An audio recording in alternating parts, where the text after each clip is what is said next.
This video is brought to you by AKSIAS.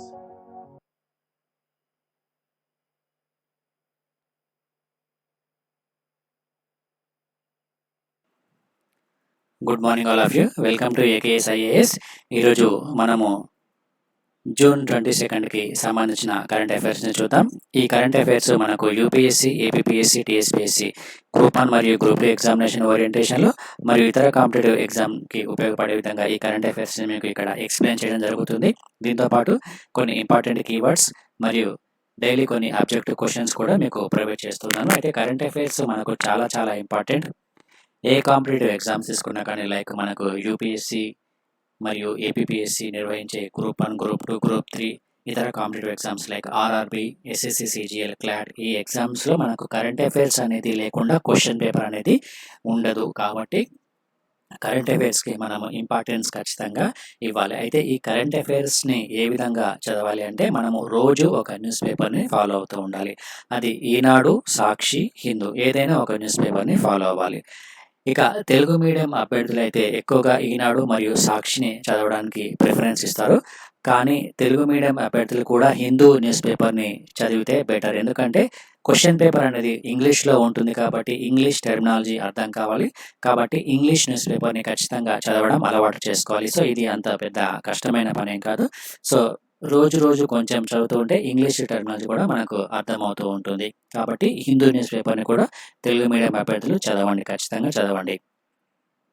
ఇక competitive exams prepare అయ్యే అభ్యర్థుల కోసము ఈ కరెంట్ అఫైర్స్ని రెగ్యులర్గా అందించాలని ఒక ఉద్దేశంతో AKS IAS director MS Shashank గారు ఈ రెగ్యులర్ యూట్యూబ్ కరెంట్ అఫైర్స్ ప్రోగ్రామ్ని స్టార్ట్ చేయడం అనేది జరిగింది. ఇందులో భాగంగా మనకు ఇంగ్లీష్ మీడియంకి సంబంధించి, తెలుగు మీడియంకి సంబంధించిన కరెంట్ అఫైర్స్ని రెగ్యులర్గా అప్డేట్ చేయడం జరుగుతుంది.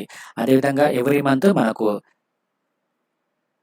మంత్లీ మ్యాగజైన్ ఇది ఇంగ్లీష్ మీడియంలో, తెలుగు మీడియంలో మనకు అవైలబుల్గా ఉంటుంది. బోత్ ఇంగ్లీష్ అండ్ తెలుగు మీడియంలో ఈ మ్యాగజైన్ అనేది అవైలబుల్గా ఉంటుంది. ప్రిలిమ్స్కి మరియు మెయిన్స్కి 2 ఎగ్జామ్స్కి ఈ మ్యాగజైన్ అనేది ఉపయోగపడుతుంది. ఎందుకంటే ఇందులో ఫ్యాక్చువల్ ఇన్ఫర్మేషన్తో పాటు అనాలిసిస్ ఓరియంటేషన్తో కూడిన ఇన్ఫర్మేషన్ కూడా ప్రొవైడ్ చేయడం జరిగింది. కాబట్టి ఈ మ్యాగజైన్ని మీరు ఖచ్చితంగా ఫాలో అవుతూ ఉండండి. ఇక ఈరోజు కరెంట్ అఫైర్స్లో భాగంగా ఫస్ట్ టాపిక్ కనుక ఒకసారి మనం తీసుకుంటే పెరుగుతున్న వరి ఎగుమతులు అనే ఒక అంశం మనకి ఇక్కడ ఇవ్వడం జరిగింది.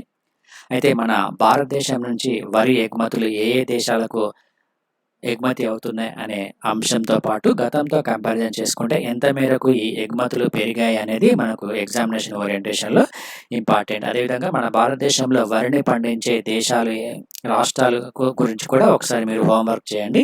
సో మన భారతదేశంలో వరిని పండించే రాష్ట్రాలు అంటే వరిని అత్యధికంగా పండించే రాష్ట్రాలు ఏమిటో ఒకసారి మీరు లిస్ట్ అవుట్ చేసుకోండి.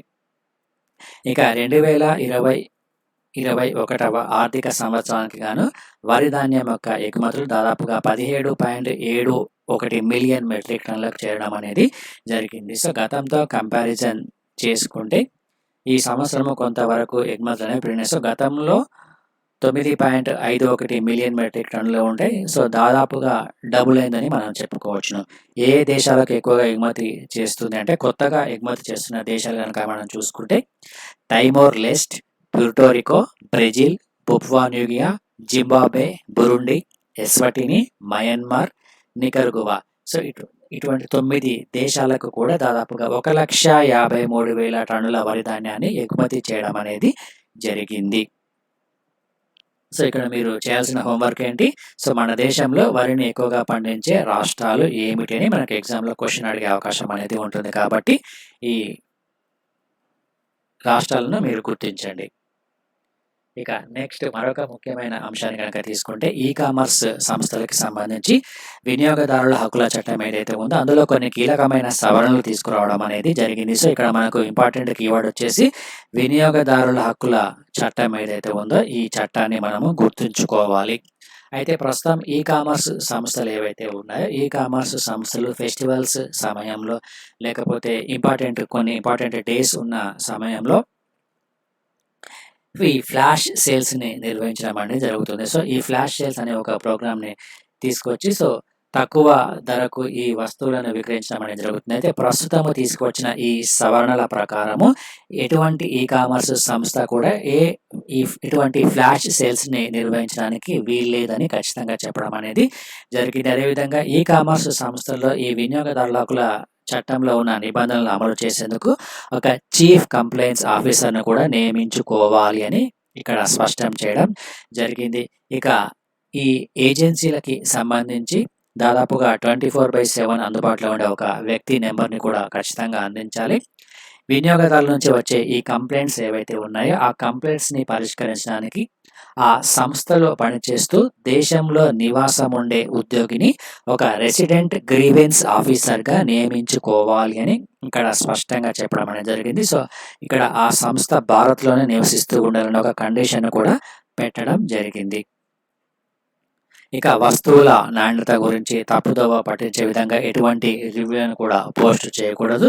ఇక రిటర్న్, రిఫండ్, ఎక్స్చేంజ్ ఏ తేదీలోపు ఉపయోగించాలి, వారంటీ, గ్యారంటీ ఇటువంటి అనేక రకమైన అంశాల గురించి స్పష్టమైన సమాచారాన్ని కూడా పొందుపరచాలని ఇక్కడ స్పష్టంగా ఈ చట్టంలో సవరణలు తీసుకురావడం అనేది జరిగింది. ఇక కామర్స్ సంస్థలు ఏవైతే ఉన్నాయో అవి విదేశీ వస్తువులను కనుక ఒకవేళ విక్రయిస్తే అవి ఆ వస్తువులను ఎక్కడ నుంచి ఎగుమతి చేసుకుంటున్నారు, ఎవరి నుంచి కొనుగోలు చేశారు, ఇటువంటి వివిధ రకాల అంశాలన్నింటినీ క్లియర్‌గా పొందుపరచాలని ఈ చట్టంలో కొన్ని సవరణలు తీసుకురావడం అనేది జరిగింది. సో, ఇవన్నీ మనకు చాలా చాలా ఇంపార్టెంట్.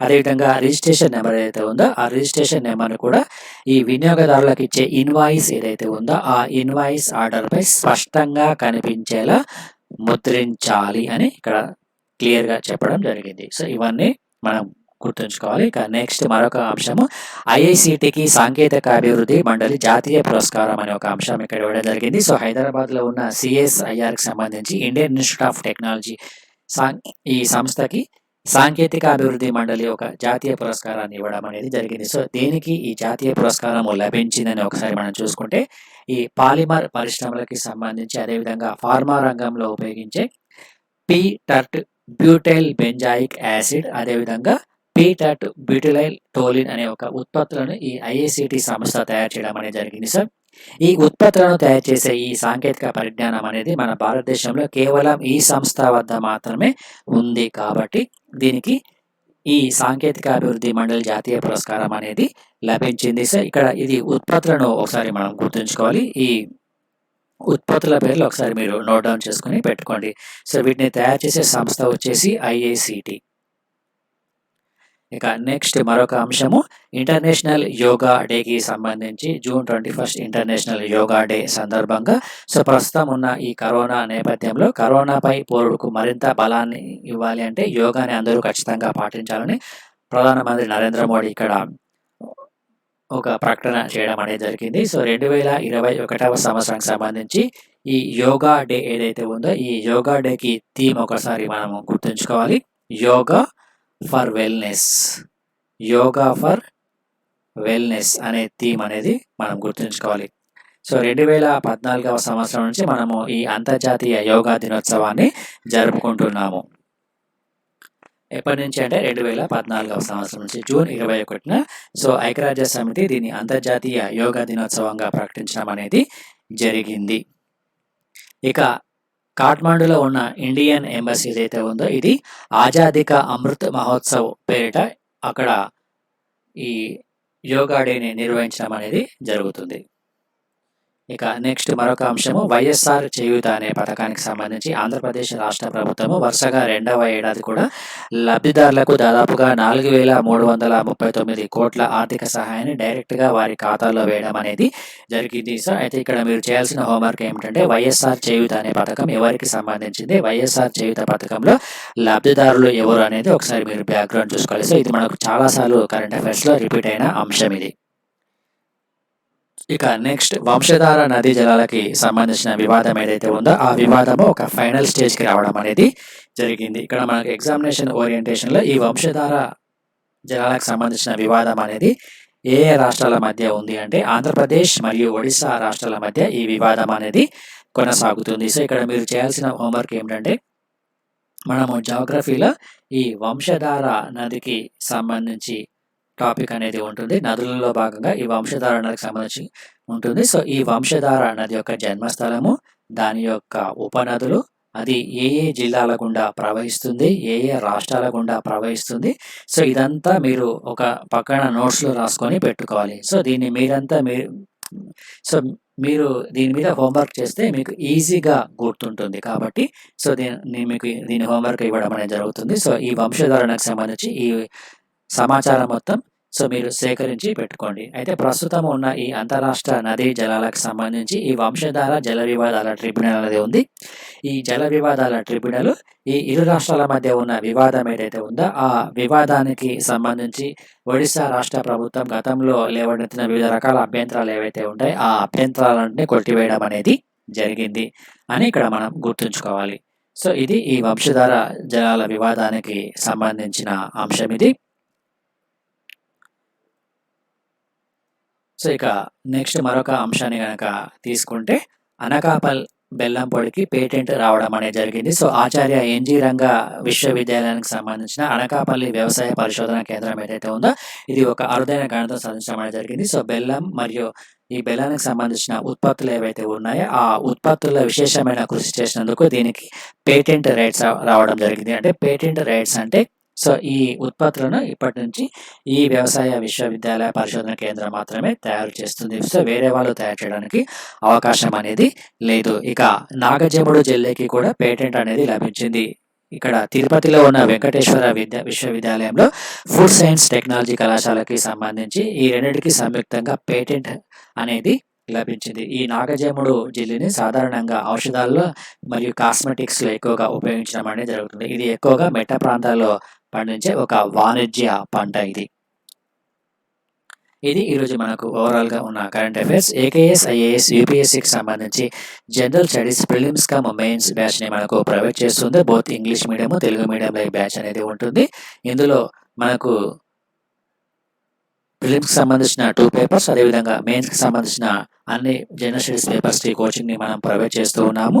బోత్ ఆఫ్లైన్ మరియు ఆన్లైన్ మోడ్లో కోచింగ్ అనేది ఉంటుంది. ఇక ఆప్షన్స్కి వచ్చేసి sociology, anthropology, political science, public administration, geography, Telugu literature వీటిని మనం ఆప్షన్స్గా ప్రొవైడ్ చేస్తూ ఉన్నాము.